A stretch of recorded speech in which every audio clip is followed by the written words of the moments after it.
Na-invite kami ni V sa isang birthday party. So, pupunta kami dalawa ngayon at si Mami ay hindi makakasama kasi may duty. Pero susunod siya mamaya after duty.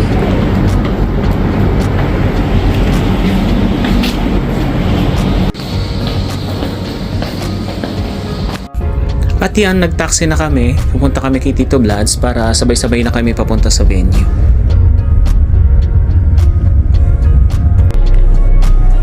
At nandito na nga kami sa loob ng coaster kung saan hinihintay namin yung mga kasama namin para sabay-sabay na kami pumunta dun sa venue ng pagdadausan ng party ni Ate Sabi.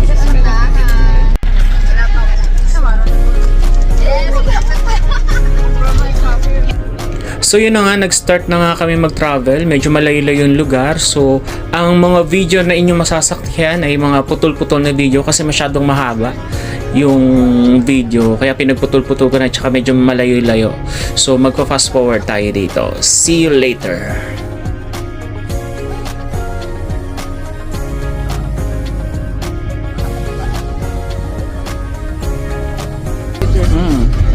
Pero hindi ko sinabi sa kanila.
Sa part na to, medyo malapit-lapit na kami.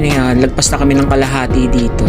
At medyo nakikita ko may mga bahay-bahay na sa paligid. So, I think malapit na nga talaga kami.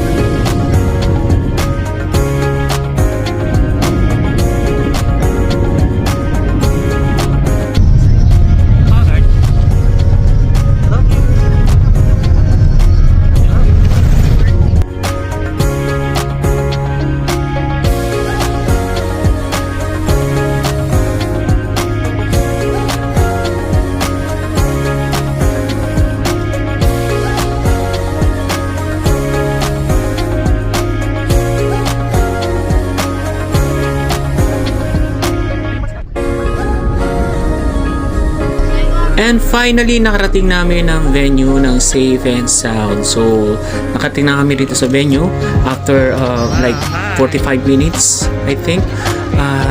Plus, nakarating din kami at sinalubong kami ng daddy ng celebrant na si Daddy Neil. Hi bro, what's up?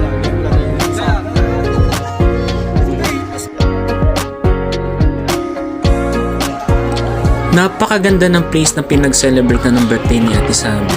Napakalaki, tsaka laki na sala, tapos ang dami pang kwarto, tapos bukod pa yung kusina. Perfect siyang pagdausan ng mga party, like mga corporate, Christmas party, birthday, kasal. Yun nga lang, medyo malayo. Pero maganda siya. Meron siyang indoor pool na talagang mag-enjoy yung mga bata. Ayan na nga si B. Nagtampisaw na siya agad. Mula kasi na nakita niya yung pool talagang hinahatak niya ako sa tubig. Gusto niya na rin mag-swim. So, pinagbigyan ko na, pinag-swim ko na siya.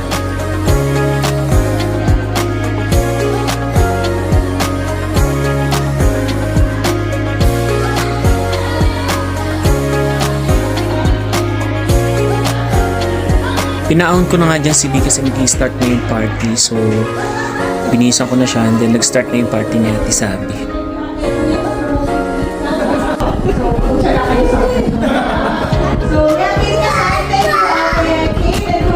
For allowing us to rejoice with you and celebrate Sabi's special day today. So let's hear from Sabi's parents first.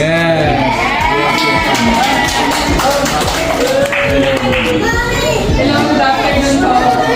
Isa lang po natin pag-thank you sa inyo kasi really spend time kayo to celebrate with us. Yung mga iba pa sa work. Maraming salamat po. Na-appreciate namin yung happy experience.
Okay, so trial muna. Trial. Left. Happy birthday, happy birthday, happy birthday to you. Energy! Happy birthday to you. Happy birthday to you. Happy birthday, happy birthday, happy birthday to you. Happy birthday, Sabi! So, Ate Sabi will make a wish? And it's never fair. My wish is to have a triplet.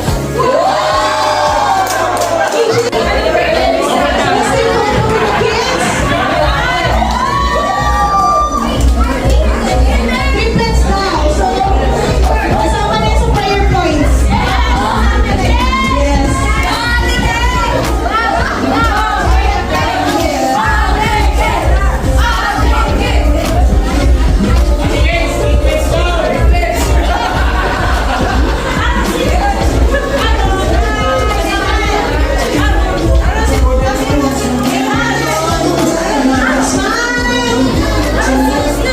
And it is your mother who's going to protect us hanggang makauwi kami tonight, Panginoon. Bless the family of Ate Kate and Kuya Edmil and Sabi, O Lord. It is your Father who's going to bring tremendous blessings, O God, over their family. And we praise you tonight. We honor you. We just want to celebrate, Lord God, yung blessing of life that you have given to each one of us tonight. At yun na nga't nakakita ng playground si B. Every time na may makita ng playground yan, talagang mag-aaway kayo pag hindi mo siya dinala doon. So, pinagbigyan ko na. Kaso nga lang, medyo mainit that time, even na hapon na medyo mainit-init. Pero sige, pinagbigyan ko na siya.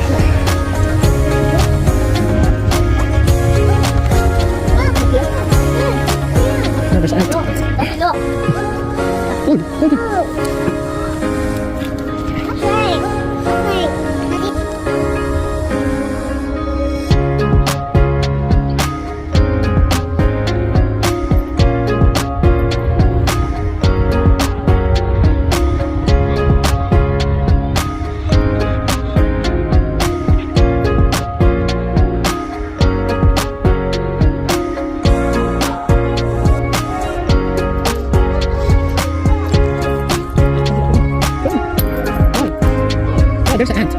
Why? There's an ant? Okay, go na. Just say, excuse me, ant. You go slide, right? Okay, climb up. Wait, let me. So, the decision happen. Medyo madilim na din kaya pumasok na kami ni B sa loob at naka-receive na rin ako ng message kay Mami na out na daw siya sa work, so nagpe-prepare na siya papunta sa venue.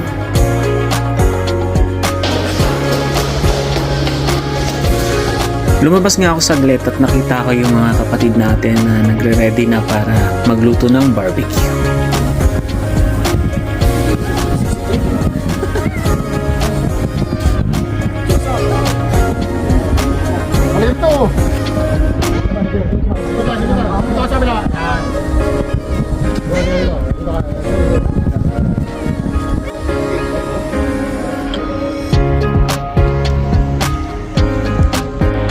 Nakita ko tong kabilang sala, sabi ko gusto ko ganito kalaki yung sala kapag nagkaroon ako ng sariling bahay. At nagpunta ako sa pool at guess what kung sino nakita ko sa pool? Nakita ko nando si B tsaka si Tito Vlogs nagsiswimming.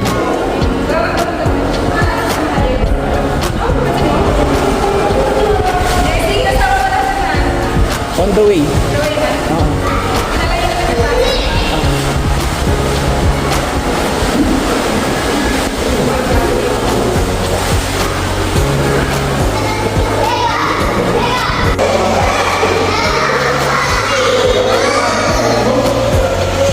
Ito rin ang pagsasabi, no? Nagigilid ka na. 8 years old.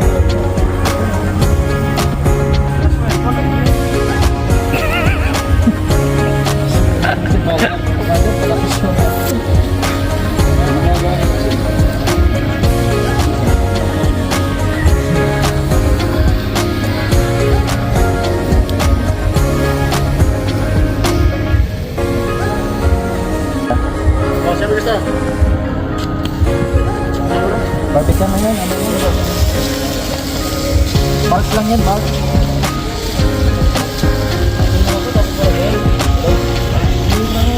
Para sa inyo mga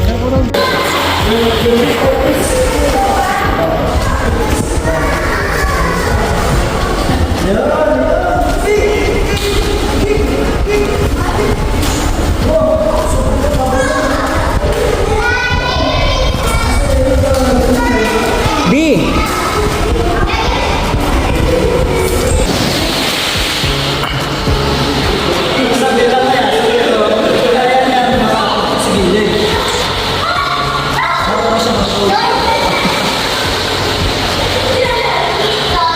Ano yan? Lumalangoy ka ba? Ah, hindi. Nakatayo pa lang.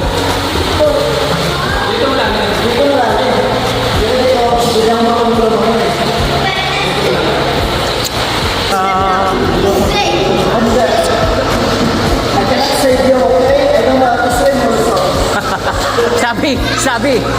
Prepare yourself. Pass if you're ready, okay?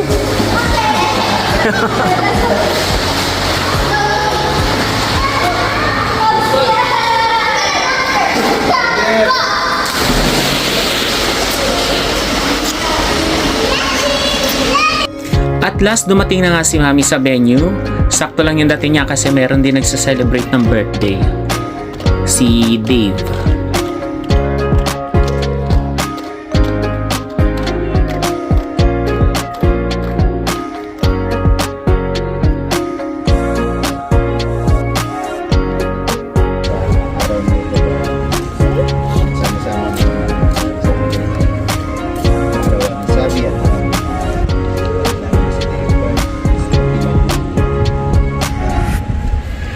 For yung blessings in sa buhay nila.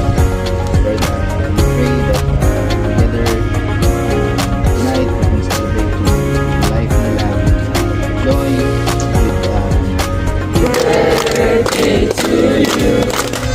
Happy birthday to you. Happy birthday, happy birthday, happy birthday to you. After ng celebration, after ng kainan, nagkaroon ng konting sharing ng words of God. Hindi lang yung pera mo.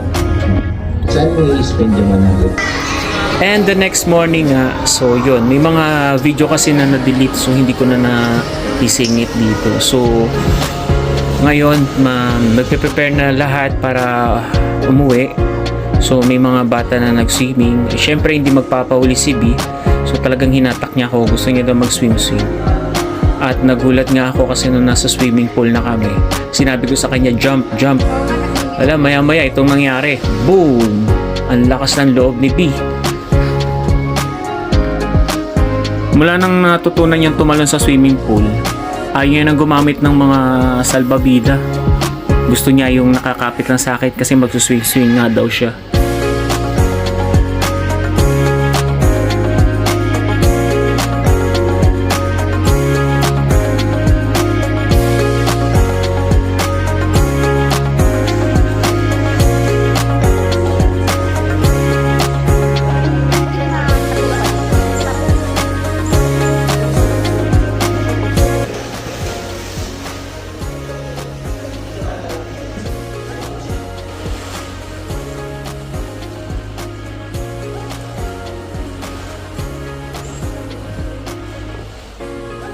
After ilang minutes, nag-ready na rin kami. Umahon na kami ni B kasi nandito na yung service pabalik sa Salmia. So, nag-goodbye na kami sa each other, sa mga kasama namin.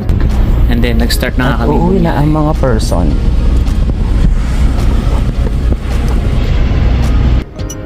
At yun na nga, nag-start na nga kami bumiyahe pabalik sa aming mga bahay. So, nagpaalam na kami sa birthday celebrant tsaka sa mother and father niya, kay Brother Ednil tsaka kay Ate Kate. And then yun, una pupunta muna kami ng Farwania, idadrop namin si brother tsaka si sister. And then after noon, dediretso na kami sa Salmia.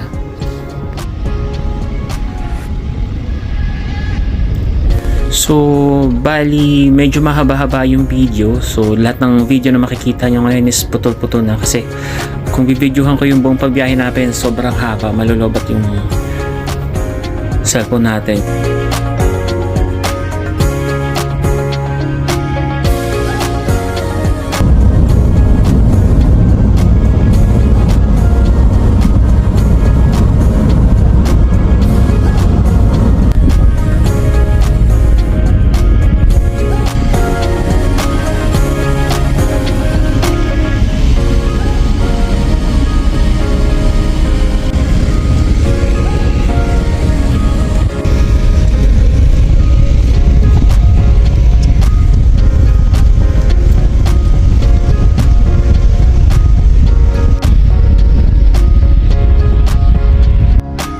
At ayun na nga, nakarating na kami sa Farwania. Bumaba na dyan si brother tsaka si sister. So, diretso na kami ngayon papuntang Salmia. Unang idadrop si Tito Vlads, and then after namin i-drop si Tito Vlads, kami naman papunta sa aming bahay. Baka sa mukha ng mga person ng pagod at puyat, ganun din si B, pinapawis-pawisan pa dyan. So, mamaya pag-uwi namin sa bahay, sigurado tulog ng mahaba-haba ito.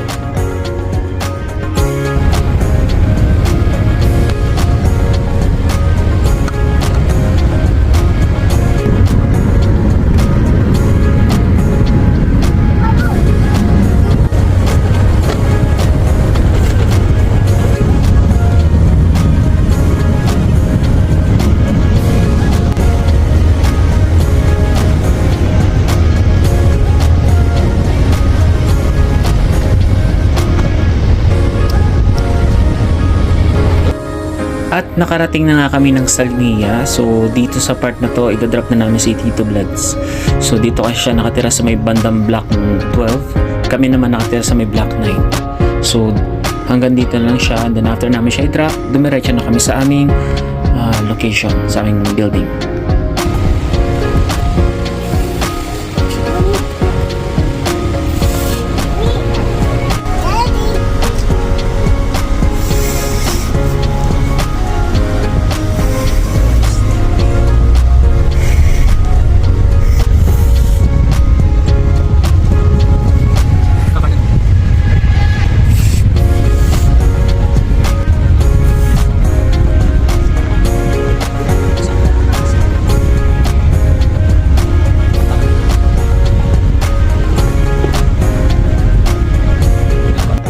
At nakarating na nga kami sa Block 9 kung saan nandun lang aming bahay.